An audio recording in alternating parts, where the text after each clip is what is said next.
दल के द्वारा हम कलेक्टर ऑफिस में पश्चिम बंगाल में जो हिंदुओं के ऊपर जो अत्याचार हो रहा है उसके लिए विज्ञापन देने के लिए आए थे और हमने कलेक्टर ऑफिस में विज्ञापन दिया है। हम चाहते हैं कि बंगाल में राष्ट्रपति शासन चालू हो, वहाँ पे जो हिंदुओं पे जो अत्याचार हो रहा है वो रुकना चाहिए। वक्फ बोर्ड के हिसाब से जो लोग अत्याचार कर रहे हैं वहाँ पे, वो अत्याचार हिंदुओं पे नहीं होना चाहिए। विश्व हिंदू परिषद इसके लिए घोर निंदा करता है और कोई भी कदम उठाने के लिए विश्व हिंदू परिषद तैयार है। जय श्री राम। जना जोशी, विश्व हिंदू परिषद मातृशक्ति की जिला सह संयोजिका हूँ। आज हम सभी बजरंग दल और विश्व हिंदू परिषद की तरफ से कलेक्टर ऑफिस में आवेदन पत्र देने आए थे कि बंगाल में जो हिंदुओं के साथ अत्याचार हो रहा है वो रुकना चाहिए और उसके लिए भी मुझे नहीं लगता है कि सब लोग हमारा साथ दे रहे हैं। हम हमारे देश में होकर के हमें हर चीज़ के लिए परमिशन लेनी पड़ रही है। इस चीज़ के लिए परमिशन लो, इसके लिए आवेदन देने के लिए आपने परमिशन लिया, 4 लोग इकट्ठा होने के लिए आपने परमिशन लिया। मैं पूछती हूँ आप लोगों के माध्यम से, क्या बंगाल में जो हो रहा है बहनों के साथ में, भाइयों के साथ में, बच्चों के साथ में, उसके लिए उन्होंने परमिशन ली थी? तब कहाँ चले गए? मैं गवर्नमेंट से भी पूछती हूँ, भले ही वो गवर्नमेंट बीजेपी की हो या कांग्रेस की हो, किसी की भी हो, चाहे कहाँ की भी गवर्नमेंट हो, कुछ भी हो, लेकिन जो हो रहा है उसके लिए क्या ये सब जिम्मेदार नहीं है? पहले तो हमने बोल दिया कि बांग्लादेश में हो रहा है, बांग्लादेश अलग देश था, आज तो वो बंगाल में हो रहा है, हिंदुस्तान में हो रहा है। हिंदुस्तान में आज भी अपना देश, अपना स्टेट, अपना घर बार सब छोड़ के भाग रहा है। और हमारे जो हिंदू भाई हैं जो सनातनी धर्म में सो रहे हैं और हम लोग जो इस गर्मी के अंदर बाहर निकले, हम लोगों का अकेले का दायित्व नहीं है, सारे हिंदू लोगों का दायित्व बनता है ये कि ऐसे घोर परिस्थिति में वो घर से निकले और अपने भाइयों के लिए लड़े। लेकिन नहीं, हमें आज भी नहीं जागना है। जब तक आग हमारे पैर के नीचे नहीं लगेगी तब तक हम कोई एसी का रूम छोड़ के बाहर नहीं निकलेंगे। जी बहुत दुखता है, लेकिन हिंदू सही में इसीलिए इसी सबको सहन कर रहा है क्योंकि वो जागना नहीं चाहता है और अपने सब सेफ जोन को छोड़ के बाहर नहीं आना चाहता है।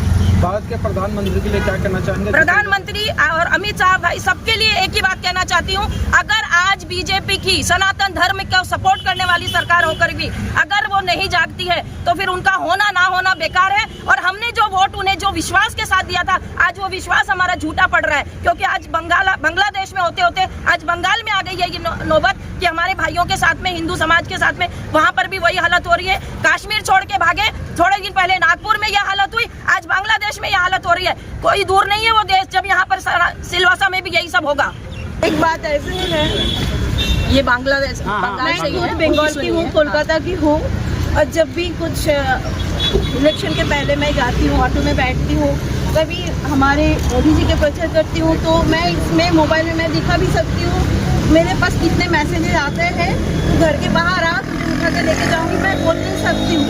इसमें है, मैं आपको बाद में बताती हूँ। इतने छोटे छोटे बच्चे भी क्या क्या गंदे गंदे गाली देते हैं, कोई प्रतिवाद नहीं है, कुछ नहीं होता है उधर। हमारे घर के, मेरे मम्मी के घर के सारे सामान चोरी करके लिख के गए आईने में, मोदी जी को वोट दोगे ना, बीजेपी को वोट देंगे ना तो ऐसे ही होंगे। एक भी सामान नहीं है, मैं फोटो है, मैं सारे फोटो बताऊंगी। हमारे घर के सारे सामान लेके चलेगा, जाके बर्तन खरीद के भी मुझे खाना बनाना पड़ता है। मम्मी गुजर गए हैं। अभी बहन के फैमिली पूरे मैस, मतलब उनके जो बिजनेस है बांग्लादेश में, उनके ट्रांसपोर्ट का बिजनेस था, उनके 4 गाड़ी में 3 गाड़ी पूरे जला दिया है। अभी बीच में जो हुआ था, एक गाड़ी जो मुस्लिम ड्राइवर था वो कैसे वैसे आए हैं, कोई गाड़ी भी लेके नहीं आ पाए। उनके कोई बिजनेस नहीं है, कुछ नहीं है। मैं हर मंथ अभी 2-4 महीने से मैं पैसे भेज रही हूँ, मैं स्कूल में हूँ, उधर से जितना मुझे मिलता है बहन को बचाने के लिए, बहन के अभी कितना करूँ। फिर मैं उन लोगों को, अभी लास्ट 18 को वो लोग इधर आए हैं, अभी शोभा सिंह मैम जी भी आएंगे। बहुत सारे लोगों को पता है मैं मेरे बहन के फैमिली को बचाने के लिए मैं सिल्वर्स में लाई। तो उनको क्या है, इतना जब हिंदी बोलने की इतना हल नहीं है तो उनका जॉब भी जो बिजनेस किया इतना दिन, अभी वो सिक्योरिटी गार्ड में मैंने भेजी थी, वो लोग नहीं कर पा रहे वो लोग अभी फिर वापस जा रहे। पर मुझे पता है वो लोग वापस जाएंगे ना, मुझे खोने की डर है। मेरा यही विनती है उधर, सच में ममता बनर्जी का जो टीम है जो कर रहे हैं ना, सिर्फ मेरे बहन के घर में हुआ है इसलिए नहीं, हम कोई अच्छे नहीं है। उधर लोग डर के मारे रहते हैं। उधर राष्ट्रपति शासन होना ही चाहिए। घर है ये बंगाल में कहाँ पे है? बोनगा में है और हमारा है बेलगोरिया, दमदम के पास है, दमदम एयरपोर्ट के पास है।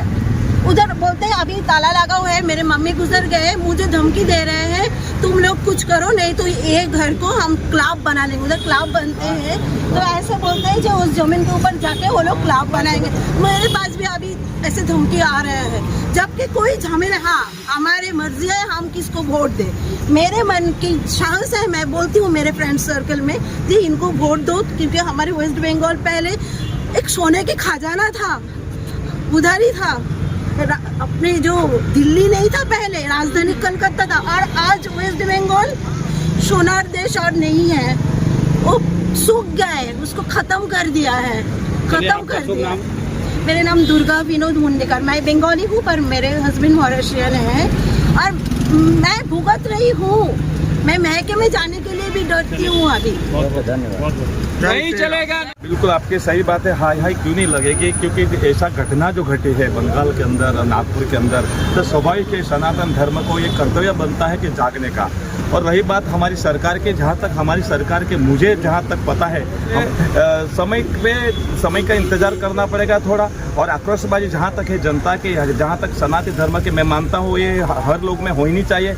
और हमारी बहन ने बहुत अच्छी बात की कि हिंदू अभी भी सोए हैं, लेकिन क्या सोए हुए हिंदू को जगाना बहुत बड़ी बात नहीं है, लेकिन जगे हुए हिंदू को जगाना बहुत बड़ी बात है। यही आपसे माध्यम से कहना चाहता हूँ। स्वयं सरकार हमारी है देश के अंदर, केंद्र के अंदर सरकार हमारी, स्वयं अमित शाह जी और मोदी जी पे मेरे को पूरा भरोसा है कि इस आने वाले समय के अंदर एक अच्छा परिणाम आएगा। और जो भी है जिसको जो पनिशमेंट देना है उसको ढूंढ के निकाल के उसको पनिशमेंट देगा, यही मैं आपसे चैनल के माध्यम से कहना चाहता हूँ। सांधु भाई, राष्ट्रपति शासन वहाँ लगना चाहिए कि नहीं लगना चाहिए, क्या कहना चाहेंगे इस पर? देखो, पहली बात तो ये है कि हमारे देश के जो प्रधानमंत्री है ये लंबी सोचते हैं, जो जिन्होंने एक नारा लगाया 2047 के पूर्ण संपूर्ण भारत हिंदू राष्ट्र बनाने की जो बात कही है, वो सोच है 100%। उन्होंने जहाँ जहाँ बोला वो काम कर्तव्य करके दिखा है। और वही बंगाल के अंदर राष्ट्रपति शासन, आपको पता है वहाँ पे सरकार जो विधर्मी की सरकार है, और विधर्मी की सरकार पहली दफे घटना नहीं घटी। इस घटना निंदक है, ये मैं भी जानता हूँ, मैं भी सनातनी हूँ, लेकिन राष्ट्रपति शासन के अंदर जो भी प्रक्रिया है, आपने देखा हमारे यहाँ पे जो प्रभारी थे विजय राजकर जी स्वयं वो वहाँ पे गए, मुलाकात की वहाँ पे, यानी जो भी प्रक्रिया है, जो हमारे संविधान हमारे सामने है, संविधान के हिसाब से जो भी उचित होगा हमारे प्रधानमंत्री करेंगे, ऐसा मैं आपको गृहमंत्री को क्या आह्वान करना चाहेंगे? बंगाल में राष्ट्रपति शासन लागू होना चाहिए कि नहीं? वो दिशा के अंदर हमारी पार्टी प्रयास कर रही है, और हमारे हाईकमांड कोई चुप बैठने वाले नहीं है। हमारे देश की जहाँ तक सवाल आया, जहाँ हिंदुस्तान का सवाल आया है, तो 100% उसके अंदर आप विश्वास रखो, आने वाले समय के अंदर ऐसा काम होएगा जो हमारी दुनिया और